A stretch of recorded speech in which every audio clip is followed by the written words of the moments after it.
Good afternoon and welcome back to the Channel Insights podcast.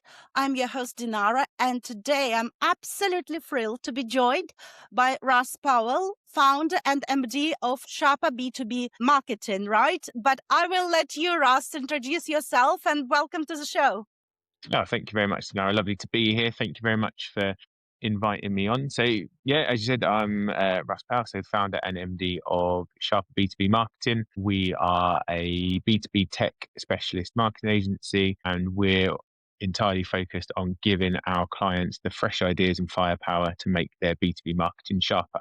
So that's really about helping clients to stand out and grab the attention of the right audiences, to deliver results from campaigns and activities that their businesses actually care about, and then solving their complex marketing challenges along the way. Fantastic. So, what I really wanted to understand is the role of partner marketing, especially with the rise of AI.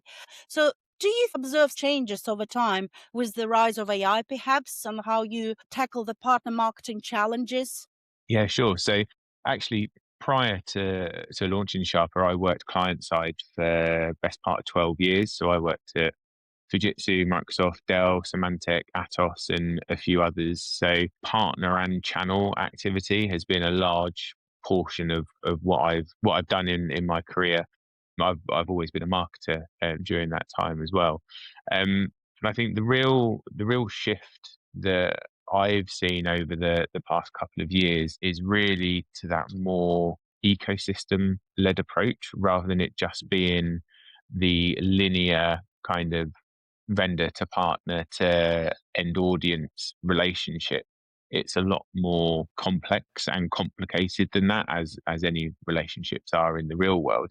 So it's much more about how do you build the ecosystem of mutually beneficial reciprocal relationships between vendors and partners of all sizes that benefit the end user. It adds value for the people paying for the solutions at the end of the Exactly. day, and then also enables both vendor and partner to drive market share, drive revenue, and deliver business together off the back of it. I think the role of AI in all of that is, I think it's one of those things that a lot of people are talking about AI, but whether they are actually using it effectively or implementing it properly is still in the early stages.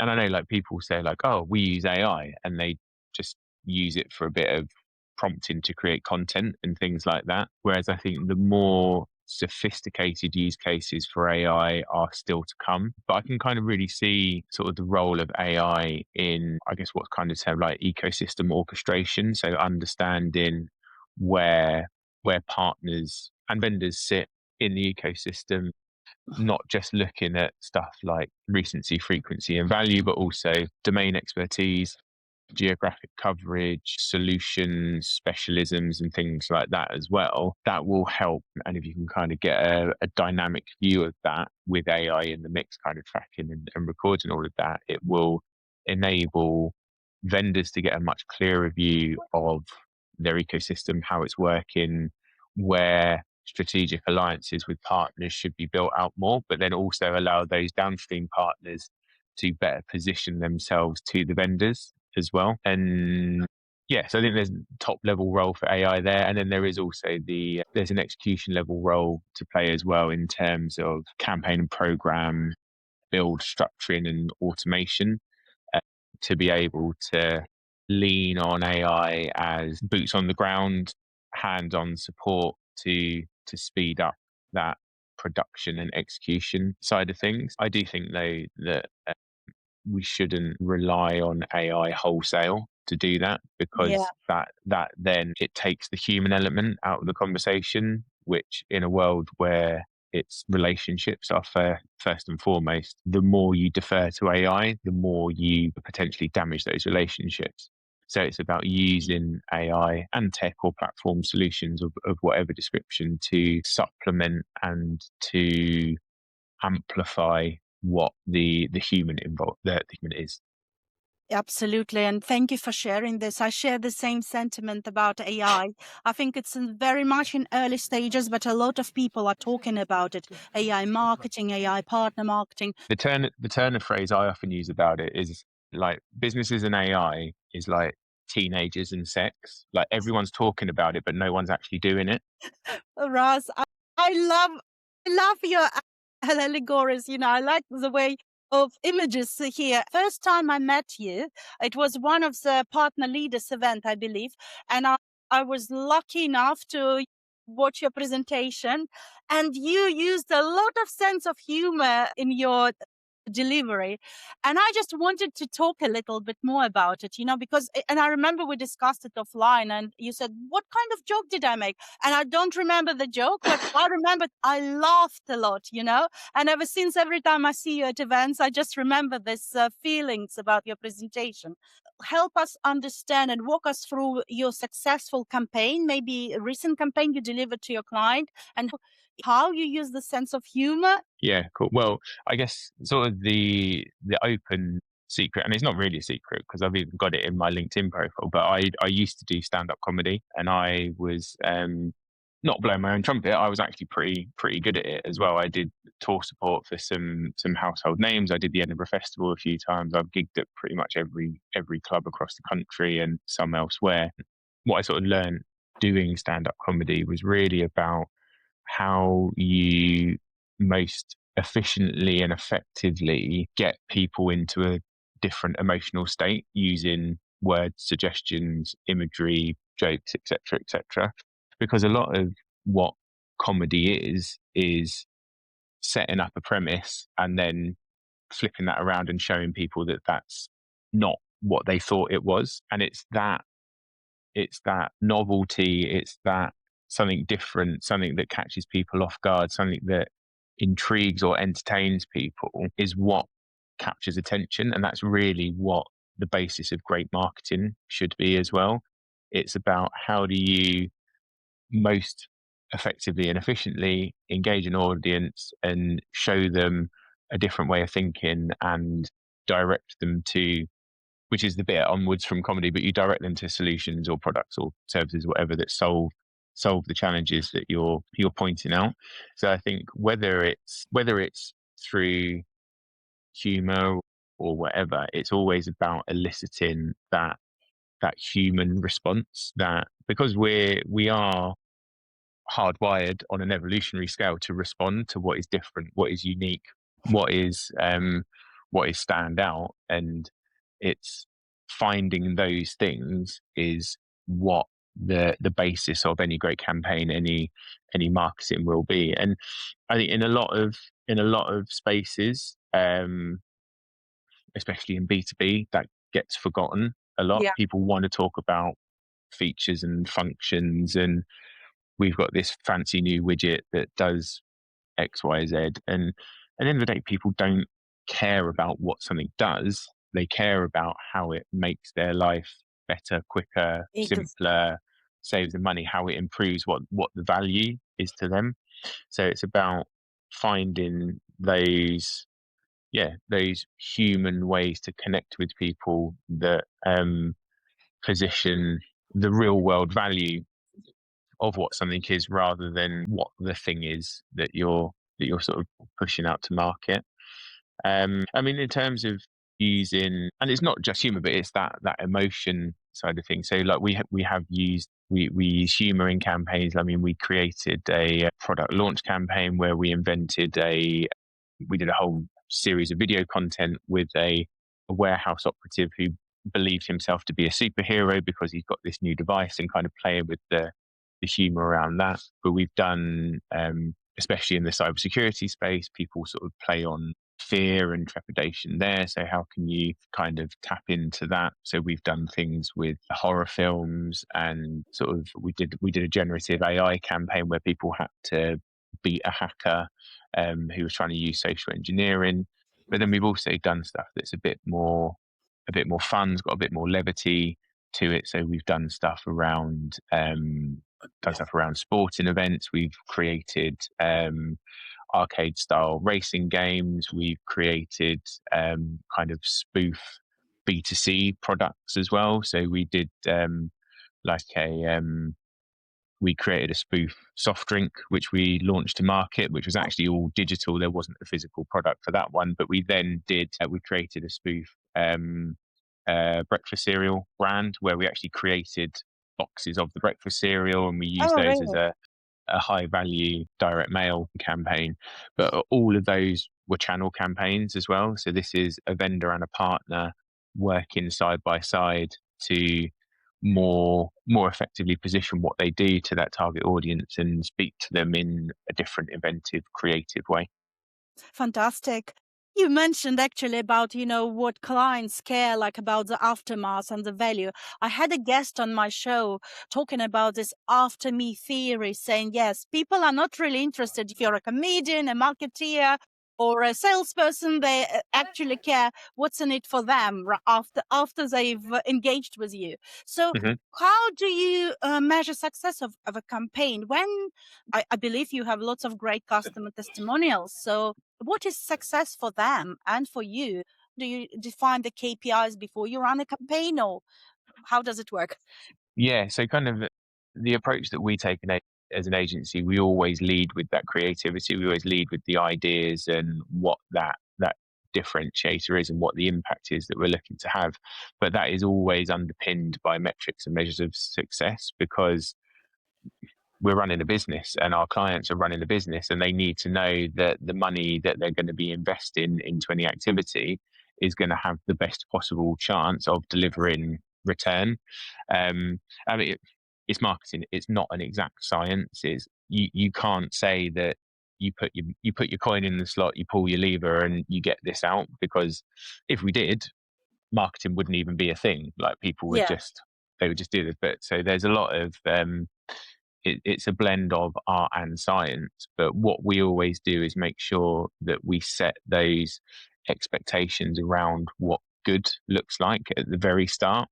But then we also look at the expectations of, okay, here's good, but what does great and brilliant and awesome look like as well? And what that means to different clients obviously depends on what their objectives are. But what we always make sure we do is that any marketing activity, we make sure that's aligned to wider business objectives, because what you often find is that marketing will go off and do something and then report back on reach or impressions or engagement, which may have been the outcome that they needed to drive from the campaign activity. But the business doesn't understand that. The business only sees it in cold, hard revenue numbers, which any CFO or CEO is going to do. So what we do then is look at how we report on the outcomes delivered, because we focus entirely on outcomes, not outputs, how those outcomes delivered either directly or indirectly influence revenue generation. So rather than it being, okay, we did like reach, impressions, engagement, whatever, which are great, instead it's more about, okay, we know we had this buying audience here of these decision makers. How did we drive deeper relevance with them? How did we drive more buyers into that audience? How did we drive the buyers that were in the audience further through their consideration or purchase journey? Because as well, like, we operate in B2B tech, like only 5% of the market are buying at one time. 80% of the research is done before anyone engages a vendor. 12 to 15 people in a decision making committee, 18 months to 2 years on average buying cycles, things like Mhm. that. You can't just run this on a quarter to quarter basis. You can't on day one go, here's some budget, and then by day 90 think you're going to have the return there. It doesn't work that way. But what we always look to evidence is, okay, we know we're not going to deliver return within that window. But what we can demonstrate is how we are effectively engaging that buying audience, ensuring that the brand is top of mind, in consideration, that you're on the short lists when the research is being done. And we can evidence that more creative brand led engagement drives more pipeline and drives it quicker over the longer term, rather than just doing lead gen, which is largely just chasing the same deals as everybody else. Yeah.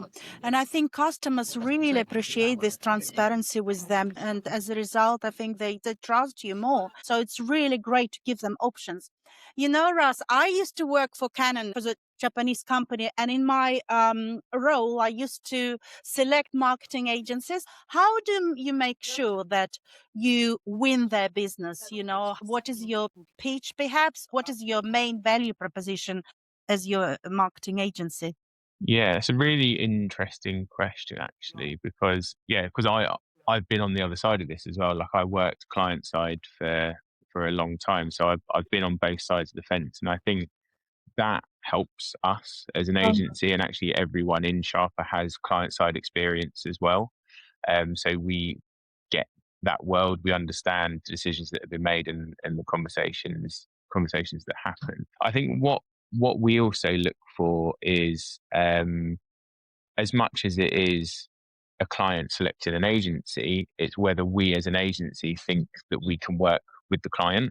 Mm, Because if we've got a client whose brief is, I need 500 leads and I need them by yesterday, then we know that that's not achievable, and we don't want to go into something knowing that the client wants the moon on a stick and it's just not possible to be able to deliver it.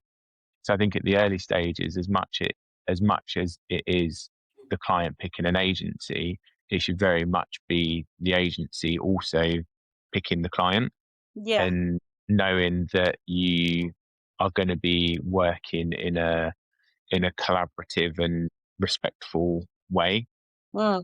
rather than it being the client saying, well, you have to do it this way, or it can be the agency saying, well, we have a process, we stick to this process, and that's how we do it. In terms of sort of how we approach those client engagements, as I said, it's very much we lead with the creative. It's all about the ideas and how to effectively engage that end user audience and drive those commercial conversations.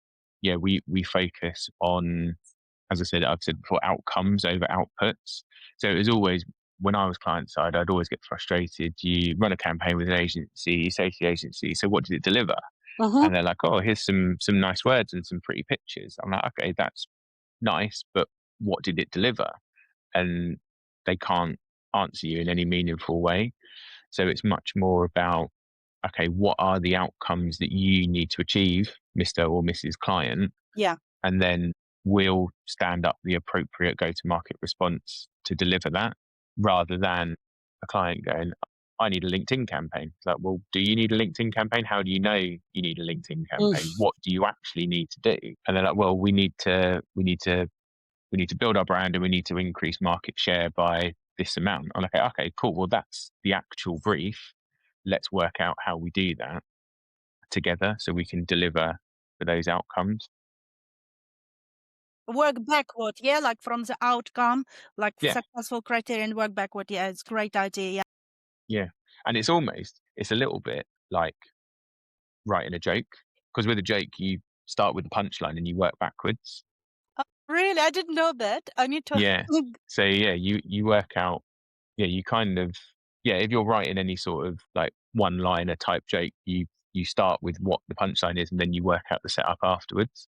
So it's almost like, yeah, we're working out what we need to deliver and then working backwards to stand up what the go to market approach is to get us there. Yeah, yeah, absolutely. I meant to ask you actually, do you only work in the UK or internationally? No, we work internationally. So we're based in the UK. We're in Farnborough, so just outside of London.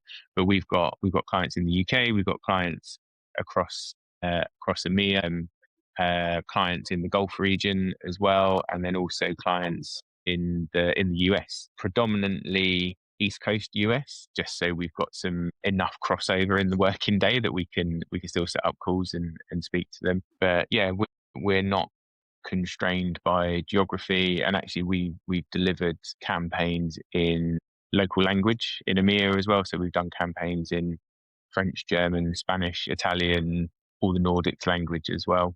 That's good. Yeah, we don't let borders get in our way. So, Russ, as we're wrapping up of our discussion now, is there anything you'd like to share with the audience? Perhaps somebody might want to reach out to you. Any final thoughts from your side? A I joke, th- a joke. Welcome. well, I need to think of the punchline first, and then I can work backwards for you on that, Dinara. But I guess, yeah, in terms of if anyone is thinking about how do they make their B2B marketing more creative, more valued, more commercially successful, then we'd love to have a chat. Obviously, we're talking about the channel and partner marketing here as well. So I host another podcast, Channel Marketing Champs.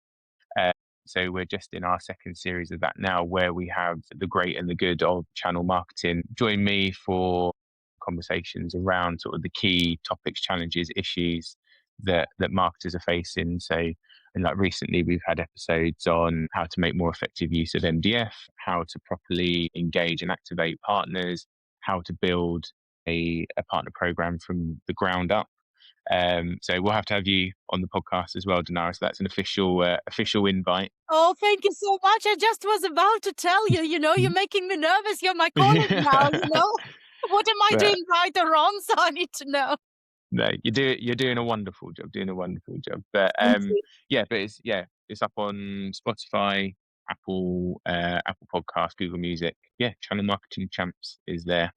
Absolutely. No, thank you so much for this invitation. I'd be delighted to join you, and it's so good because I think the truth comes out of great conversations, and we need to make sure that people are talking not just to chat GPT, but Hmm. also human to human. And that's why they call it now B2H, business to human.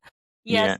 It's been fantastic having you on the show. Thank you so much for your knowledge, for your insights, and speak to you soon. yeah. No, really appreciate it, Dinara. Thanks again.